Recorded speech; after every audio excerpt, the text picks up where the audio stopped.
Yeah, so hi everyone. My name is Sam Foreman, and I'm here today to talk a bit about. I'll mostly be talking about this a library that I write and maintain called ezpz, but it'll also cover a bit of general practices for large language model training and large model training in general. So if I don't know how many of you or if any of you have worked on large language models or worked on pre-training large language models specifically. You might be aware that the current state of affairs is pretty dire. There are a lot of, it is very hard to efficiently do parallelism for arbitrary architectures. And so there are a lot of different, approaches and frameworks and libraries that try to tackle it. And all with varying levels of success. And so you end up with something that looks kind of like this. It's not very well maintained or easy to work with. And another complication in all of this really is that, for those of you who are running at Aurora, obviously, um, you want to have code that runs on all, you want to ideally have one code that runs everywhere. And you don't want to have to maintain separate, versions of a code, one for the Intel GPUs, one for the NVIDIA GPUs. And like I said, ideally you want to have some single source of truth that you can write, run anywhere that's a bit ambivalent to what the backend GPU is or what the underlying hardware is in particular. So if people want to walk through, there are a lot of these slides are largely driven by examples, so there are a lot of code snippets so that people can, go ahead and try to run these. For the sake of time, I won't go through them all interactively now, but I encourage everybody to try to run all of those, examples and demonstrations in this, to make sure that they work and yeah, just to, get a better understanding of how all of this works. So the first step obviously would be to get an interactive job. So you can request an interactive node with this qsub command. It'll get you 2 nodes for an hour. Once you are in on the interactive node, on the compute node, first thing you want to do is source this utils.sh script. So ezpz provides this utils.sh script that allows you to call this setup environment function. And so what this does specifically depends a bit on which system we're on, but it has internal logic for automatically identifying the specifics of the machine that we're on. So if, for example, if we're on Aurora versus Polaris versus a different machine, it will automatically detect that. And then depending on the machine that we're on, so the modules we would load on Aurora would obviously be different than they are on Polaris. And this is all built in and baked into this setup script. So calling this easy peasy setup env will behind the scenes actually call two separate functions. So it does an easy peasy setup job, which is responsible for determining the specifics of our job. And then this easy peasy setup Python, which sets up the Python environment specifically. So in particular, it'll load the appropriate Conda modules and activate the base Conda environment. And then once it's found Conda, it will then create or activate if there's already one existing.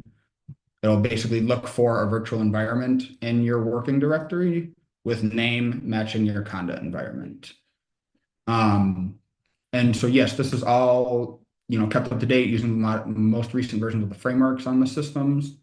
It also is compatible with, if you have your own Conda environment.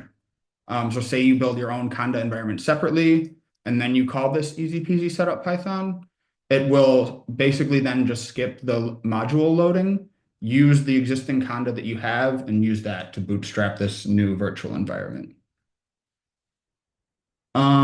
Yeah, so like I said, it integrates directly with the ALCF scheduler. It also historically works with Slurm as well, so it should work with any generic Slurm-based cluster.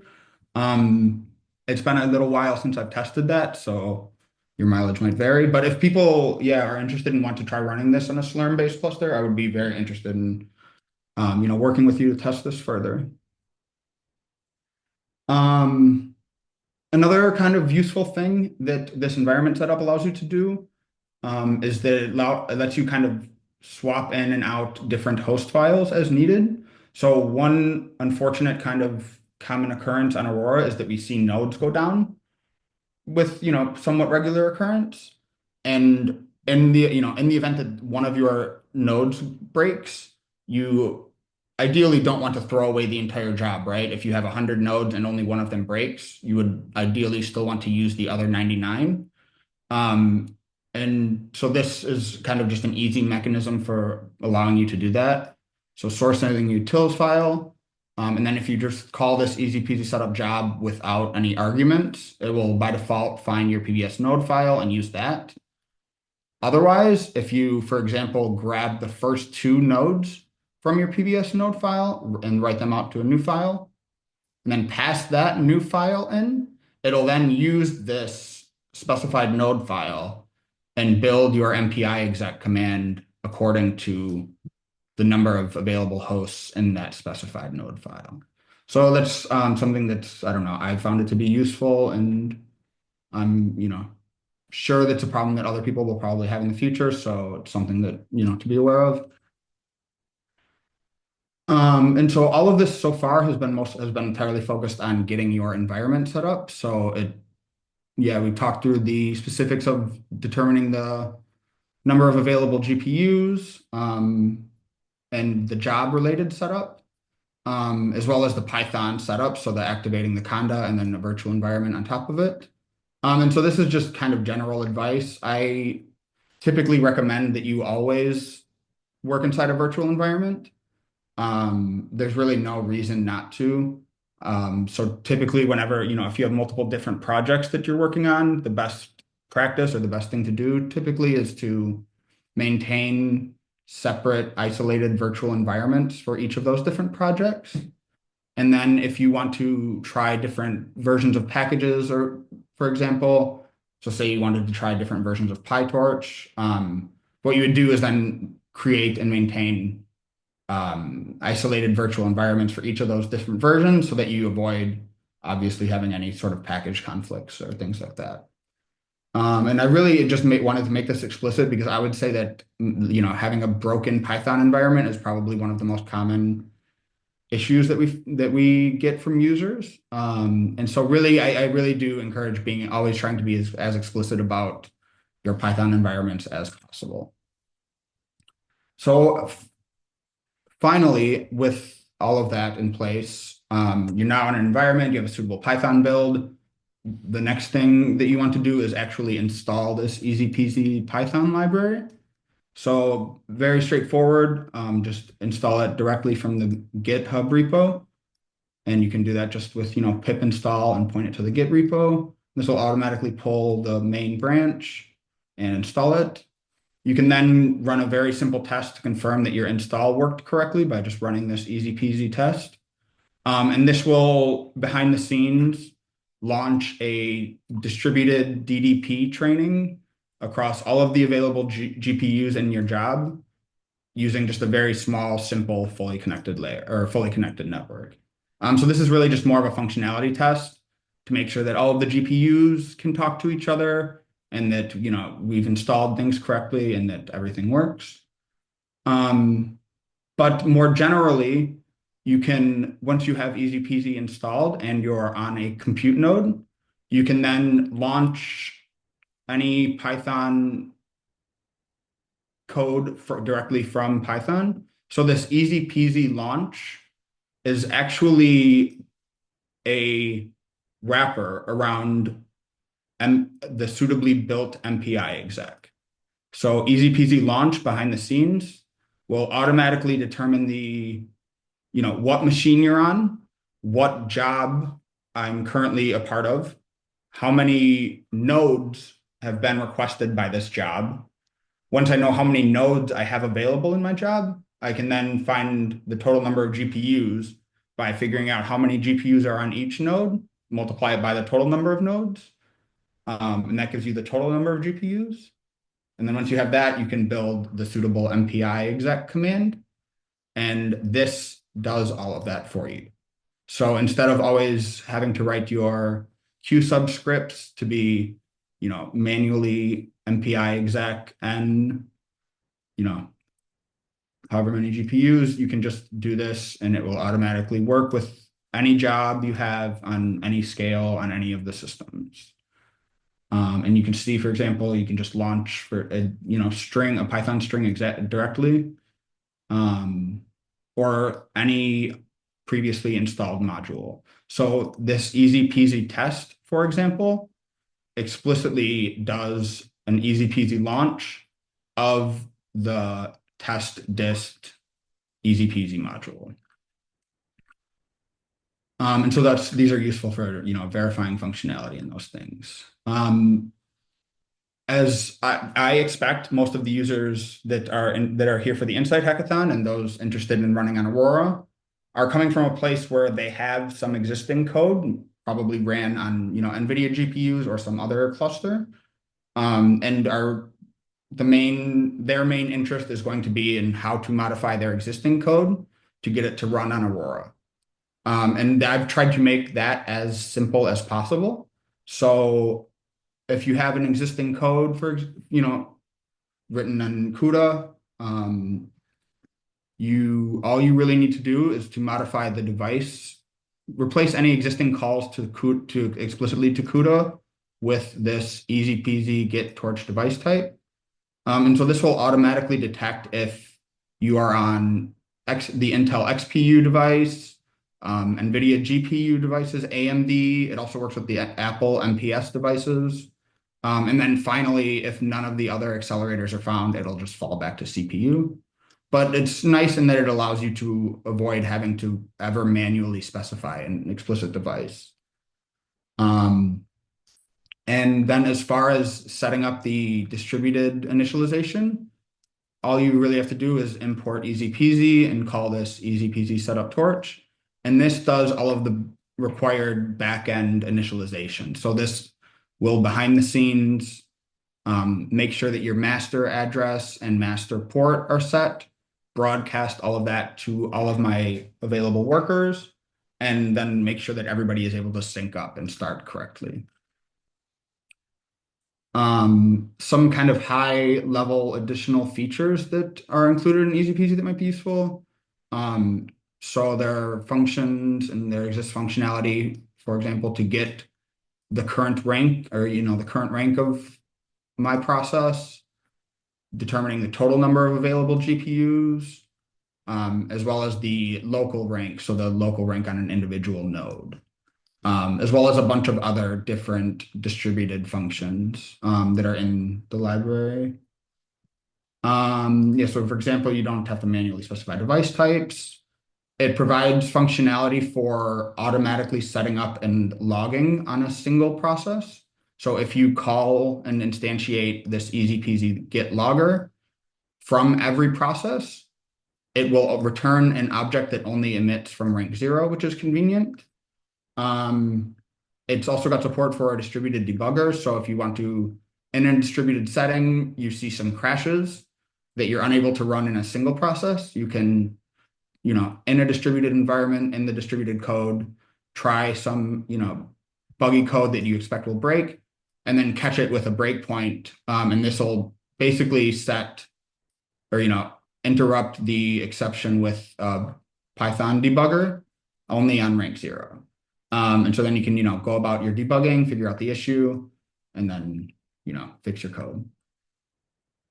Another useful thing is it also provides support for automatic experiment tracking. So I'm not sure how many people here are familiar or have heard of weights and biases, but it's a platform tool for basically tracking metrics and, keeping track of different experiments. And so this easy peasy allows you to very easily set up a weights and, biases run for a given code just by calling this setup OneDB. And this will automatically capture information about your environment and things, which is kind of useful. And then it also provides this. Oh, I didn't include it here. So you'll see it in this next example. It basically provides a history object. So you can instantiate a history, and then basically just pass it dictionary. So I instantiate a history, just an empty history, and then I do my training. At a given step in my training, say, for example, I want to record or keep track of some various metrics, so like the current iteration, the current value of the loss, for example, I can pass in a dictionary of those values to this history.update, and it will automatically keep track of these and send them to weights and biases if it's initialized. Otherwise, it just keeps track of them separately. And then at the very end, you can call this history.finalize somewhere. Then finally, once you finally hit this history.finalize, this will save all of the metrics that have been tracked and plot them all. So it's kind of a no setup way to keep information about a given run. Hey Sam, can I ask a question here? Please, and yeah, please interrupt at any time, for Okay. sure. Can you go to where you're actually populating the history in your training loop? Sure.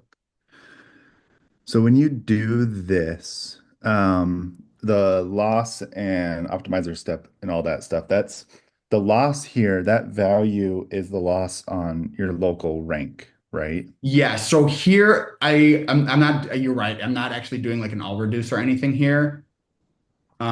Which maybe is probably a bit more typical. Usually you'd want to all reduce the loss across all of your ranks.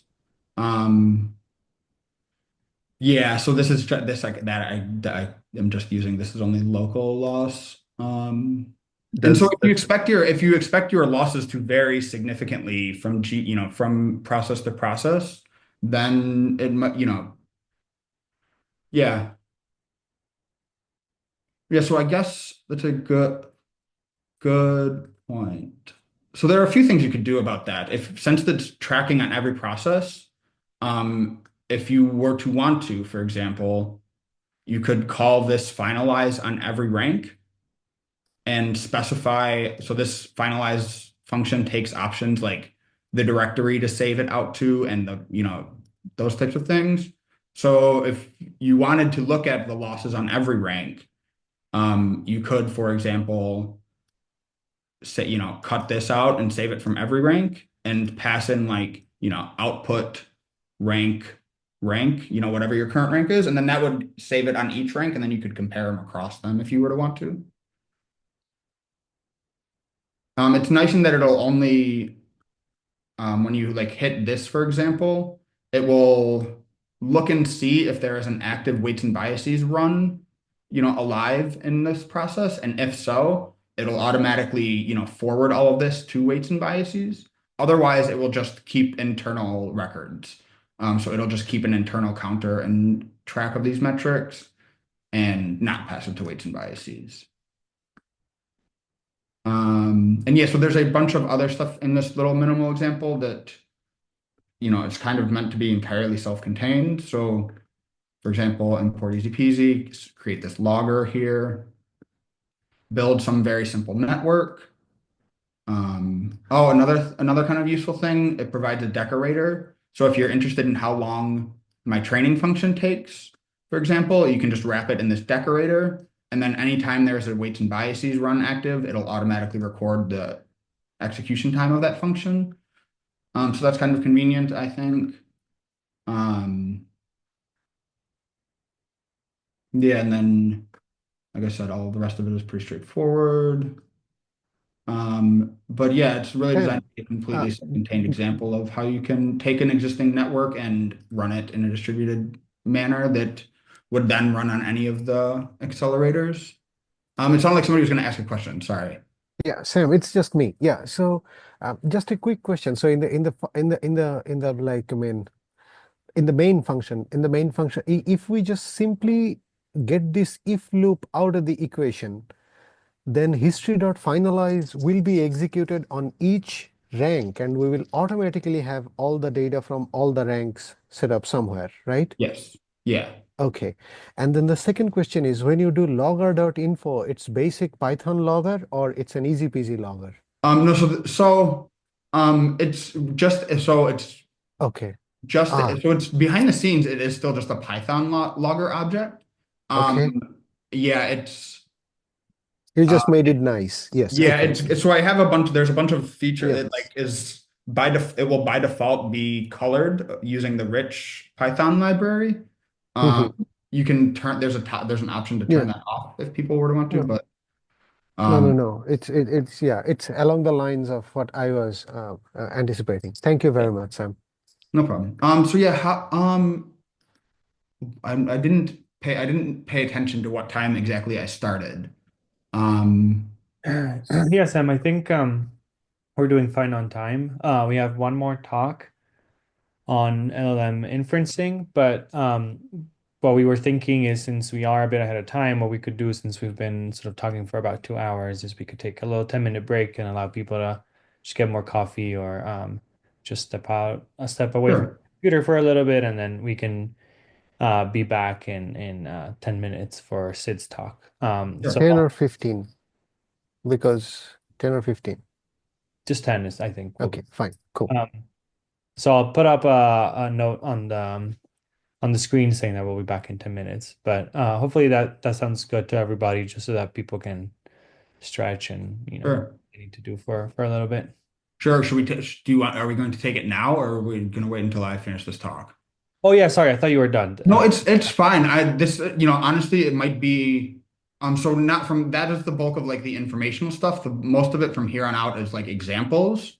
Okay, So please keep going. I thought. okay. All right. I can, sure. Yeah, let's see. I can wrap it up pretty quick then.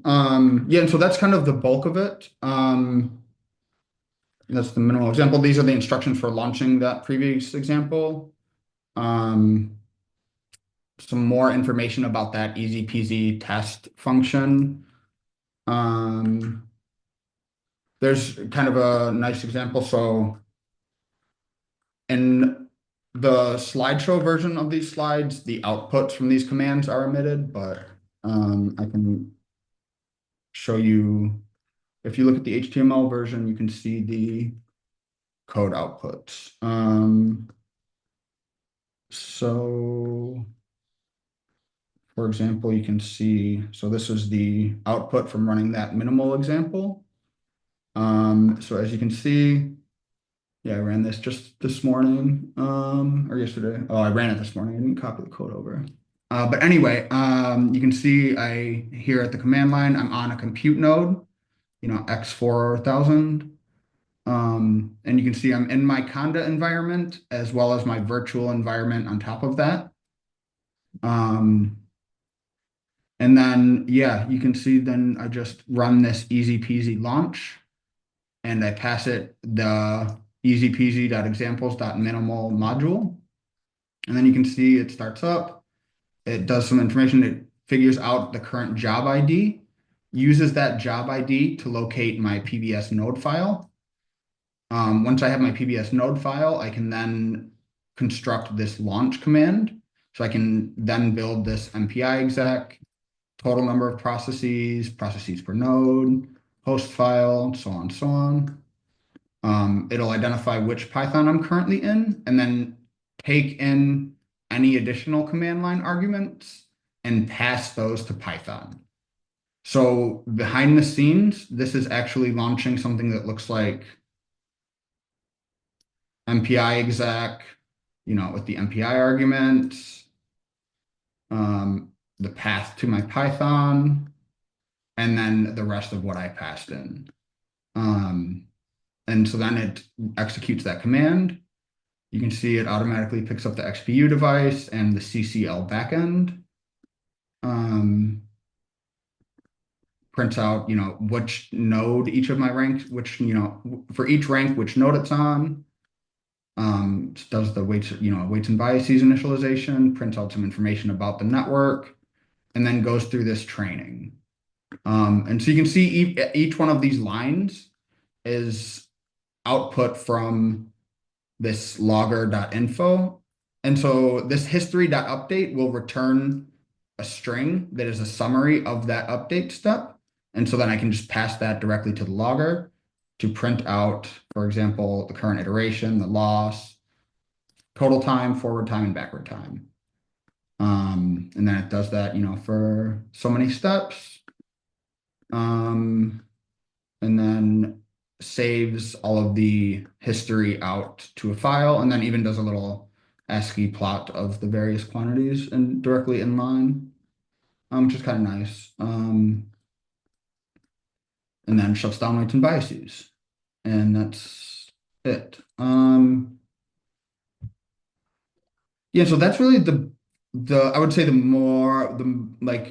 bulk of the important stuff. There are additional examples here. So for example, I have a little Python script that will let you automatically run, inference generation on an arbitrary Hugging Face model.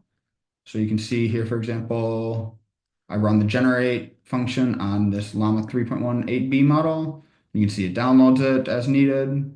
And then it'll basically just enter a while loop asking you for a prompt. So it'll ask you for a prompt and then the max number of tokens to return. And then it'll just, do that until you quit it, which is, kind of fun. There's also an example for running distributed training for arbitrary Hugging Face models on arbitrary Hugging Face data sets, as long as they are compatible.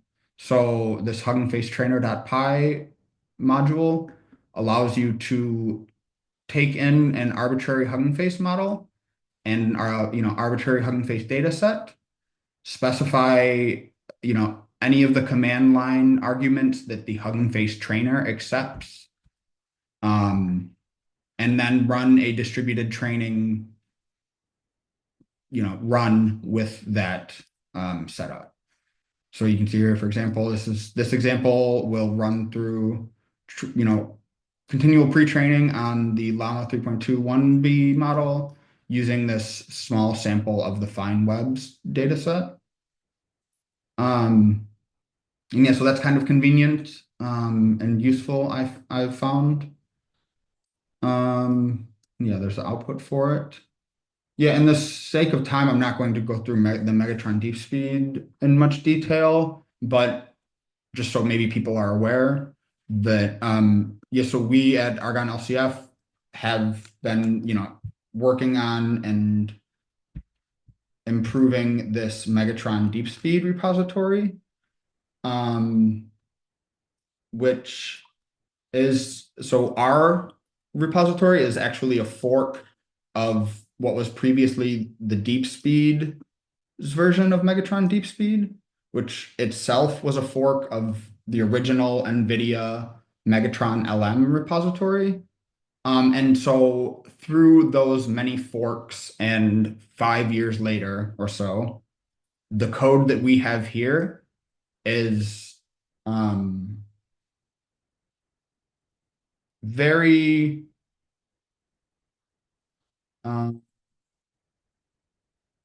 convoluted. It's very hard to extend and relies a lot on very deeply nested branching statements. And so it's very hard to continue to develop or build things on top of it. If you want to run a large pre-training run where you want to train a model on trillions of tokens, for example, this would probably still be the production way of doing that. But we are hoping to try to move away from this and more towards a pure PyTorch, Hugging Face, kind of sustainable implementation going forward. So if people are interested, I'd be more than happy to talk about this Megatron-DeepSpeed and the efforts we've done on that outside of this. But going forward, I would definitely not encourage any new users to use that as a starting point. But it exists, and so I wanted to talk about it just for that. So yeah, and I guess that's really it. Obviously, I know I kind of went through that last bit quickly and blew through those examples. So if anybody has any more questions about any of that, for sure, I'd be happy to take. Or anything in particular, anything in general, really.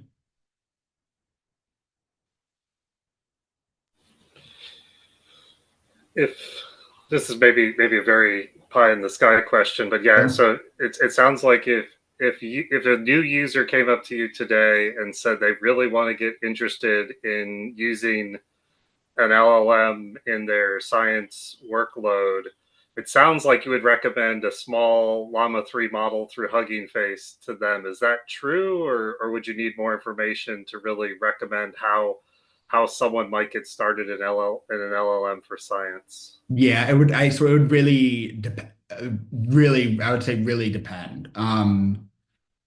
Yeah, I would say it really depends on, the first thing I would ask would be if they are trying to pre-train a model entirely from scratch. So starting entirely from random weights on, you know, X trillion number of tokens, um, then that is a much more, that type of experiment would need to be much better planned, I would say. And so in that case, you would, then go into looking into the specifics. But if they wanted to, for example, just fine tune an existing model, then I would say the first thing would be then to identify what model they want to start with.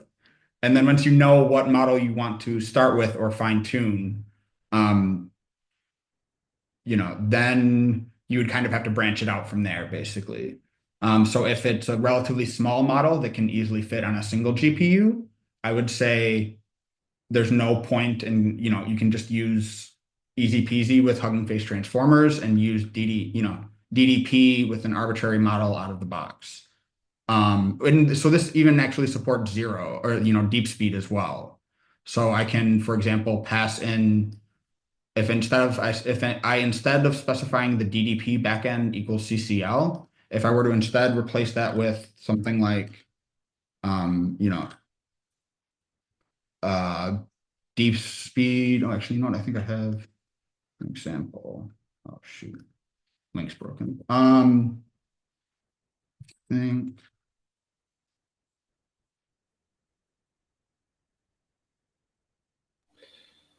I have an example with deep speed. Yeah. Okay. Oh, so yeah, if you instead of passing the, DDP backend and you instead pass deep speed with the path to a deep speed config, then you can automatically pull in the deep speed zero features. And so even if your model is too big to fit on a single device, my next piece of advice would be to try deep speed with zero or FSDP2. And then if you still need to go, scale to a larger model beyond that, then you would kind of evaluate from there, I would say. But yeah. Right. Does that answer that? Yeah. I'm just, maybe not to keep belaboring the question too, but it's like, I guess, what do you expect Aurora users to have? Because Aurora is this unique system where you have all this power. So I would expect if you had all this power, you would most people would be interested in pre-training. But then by the same token, if somebody there's a wealth of existing models. And so I could see either they need to do fine tuning or they already have a model that they like, but they just need Aurora to crank through their data. I mean, I guess it seems like all those use cases are on the table, or are you seeing people gravitate towards like one use case on Aurora? Yeah, I think with it being, uh, you know, with it being so new, I wouldn't say we've gotten, ton of diverse use cases yet. I would say the most common case is probably people wanting to fine tune an existing model on some custom data that they have. And in that case, yeah, I would say that's pretty easy and straightforward to do.